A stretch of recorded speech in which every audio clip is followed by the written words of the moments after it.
untuk Road to Tokyo 2020, perjalanan ke sana, dan sekarang kita mulakan terlebih dahulu dan ini antara perkongsian untuk perjalanan penuh pengharapan emas pertama Tokyo 2020.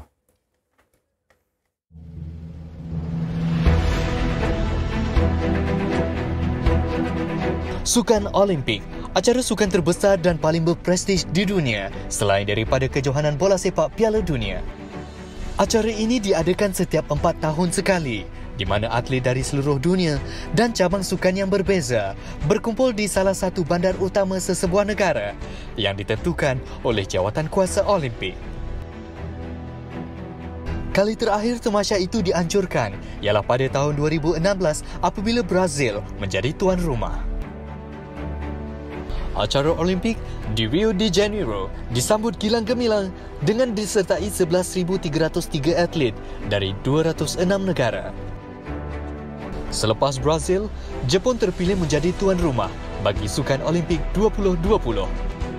Namun, wabak COVID-19 yang melanda dunia menyebabkan Jawatan Kuasa Olimpik Antarabangsa menunda acara sukan itu. Selepas setahun, akhirnya Sukan Olimpik Tokyo 2020 bakal diadakan pada tahun ini dengan beberapa kondisi baharu yang perlu dilakukan disebabkan pandemik. Tetapi rakyat turut dikejutkan dengan laporan tidak rasmi yang mengatakan Malaysia adalah satu daripada 10 negara yang dilarang menyertai Sukan Olimpik Tokyo 2020. Ini disebabkan lonjakan kes COVID-19 yang melanda negara. Namun, Ketua Pegawai Eksekutif Jawatan Kuasa Penganjur Tokyo 2020, Toshiro Muto, menafikan kenyataan itu. Mutu menjelaskan sekatan itu langsung tidak dibincangkan. Sebaliknya, kontingen daripada beberapa negara disyaratkan untuk menerima vaksin penuh sebelum tiba di Jepun. Akhirnya, peluang Malaysia ke sukan berprestij ini disahkan apabila baru-baru ini Majlis Olimpik Malaysia MOM mengumumkan senarai akhir 30 atlet negara yang akan menggalas cabaran ke tamasya Sukan Olimpik Tokyo yang bakal bermula pada 23 Julai hingga 8 Ogos depan.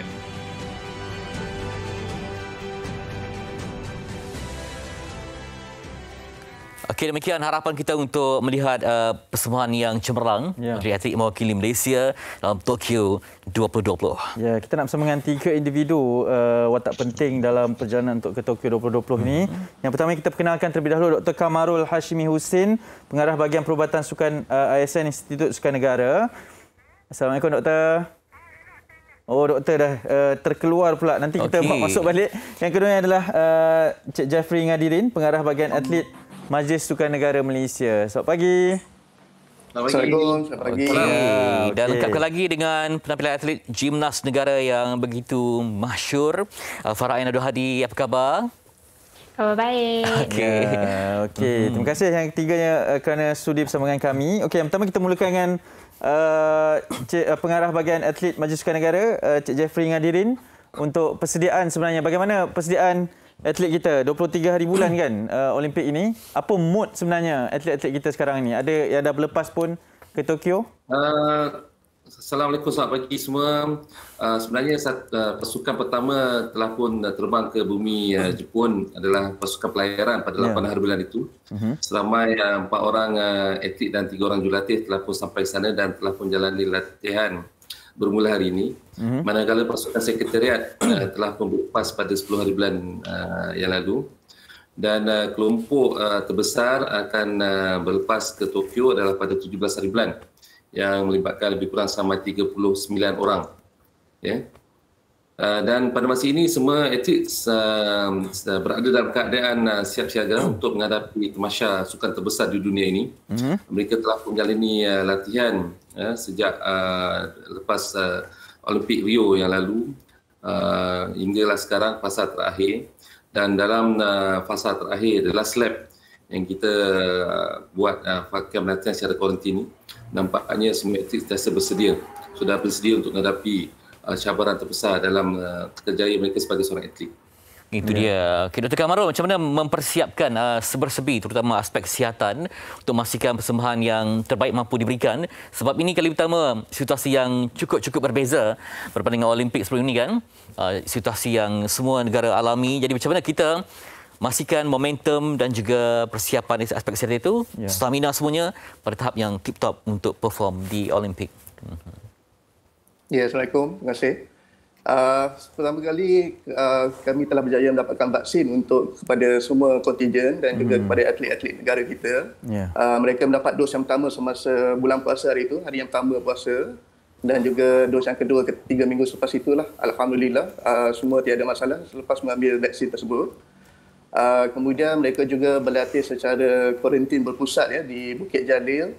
Maka tiada bertembung atau bergaul dengan orang luar, orang awam ni lah.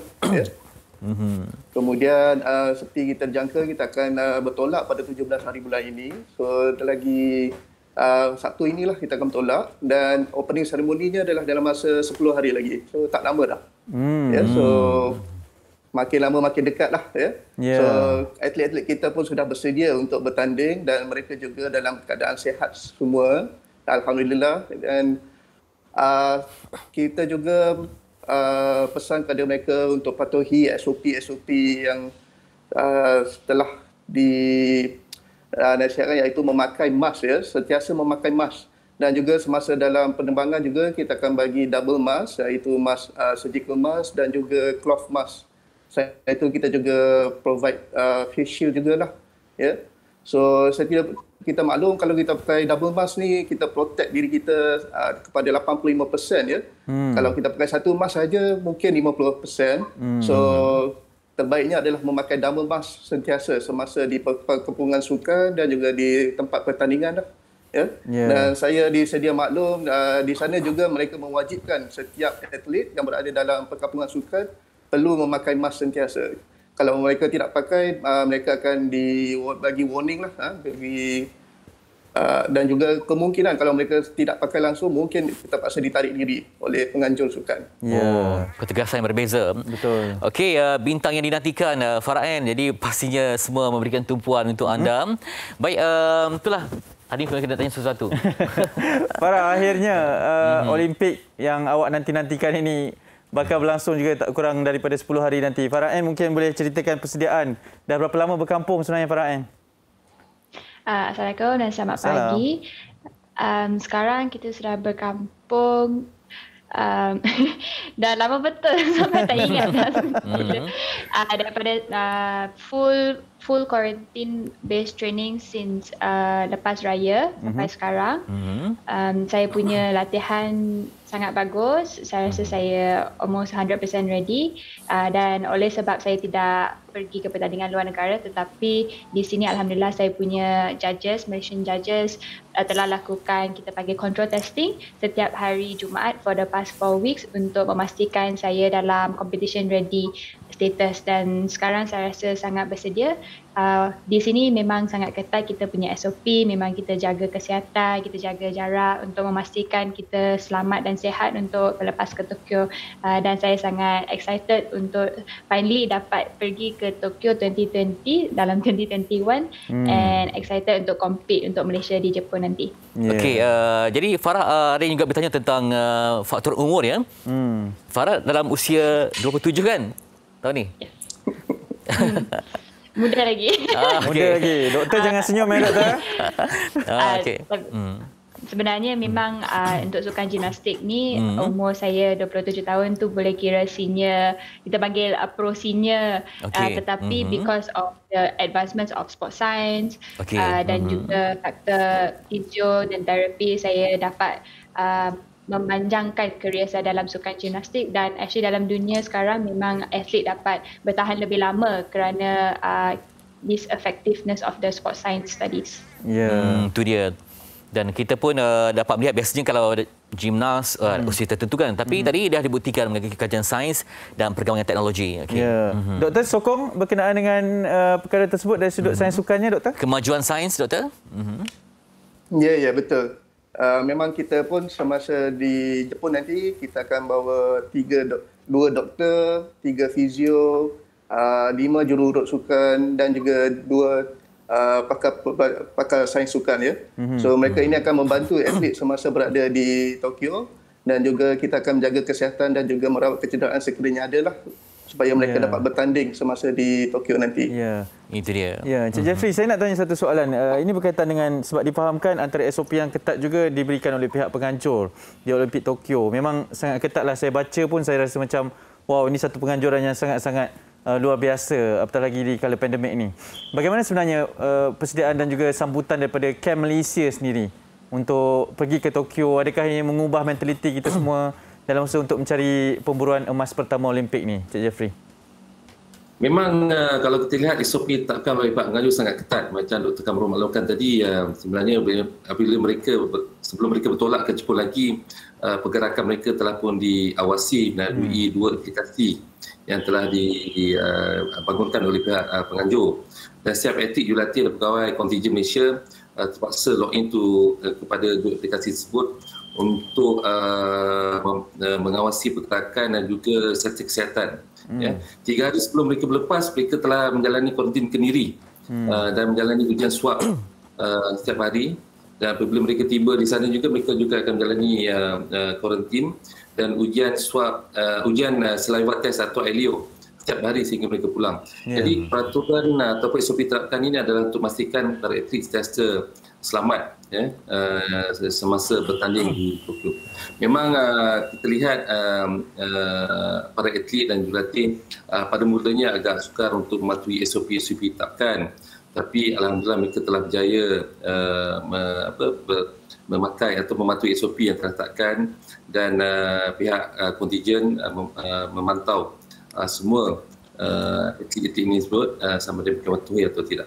Jadi saya rasa atlet dan jurulatih ini telah pun bersedia untuk bertanding dengan SOP-SOP yang telah ditetapkan. Mereka cukup lagi lah.